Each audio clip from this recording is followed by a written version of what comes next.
Sir, it may be said that the finance minister is very hard on industry at present, and it has been said so in many quarters, but we have to look to one concession that he has given in clause 6 regarding section 23. He has reduced the percentage of distribution from 60 to 50. I think, sir, this is a very welcome feature. This was overdue because if industrial concerns want to plow back the profits for expansion or for reconditioning and renovation, they should be allowed to do so.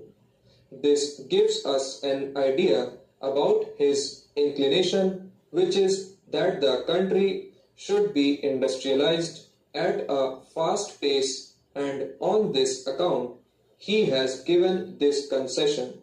He is giving exemptions in certain cases in order that the concerns may expand by not distributing any dividend.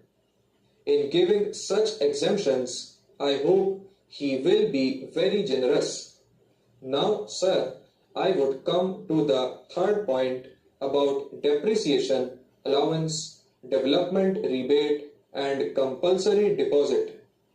There has been a very controversial point amongst the industrial and business circles, and rightly so.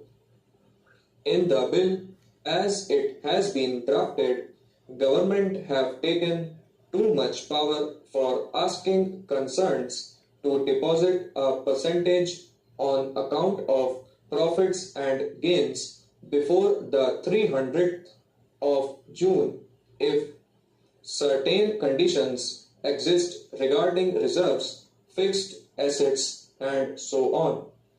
He has done this with a purpose, and I quite understand it, but the way in which it is put is simply embarrassing to those who are carrying on business and industry.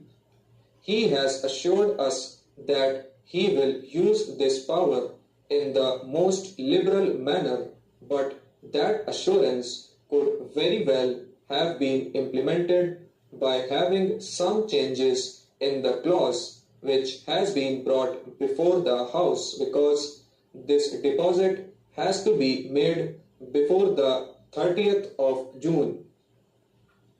Because it has to be made before the 30th June, you know that 90% of the concerns are borrowers, and a borrower cannot be asked to deposit earlier. Therefore, 1 month before, let him know that so much profits and reserves would be exempted. A borrower cannot be asked to make a compulsory deposit. Sir, although the Honorable Minister has assured us that he will be very liberal in this connection, I feel that it should have been in the bill itself rather than in the rules, if he at all means that.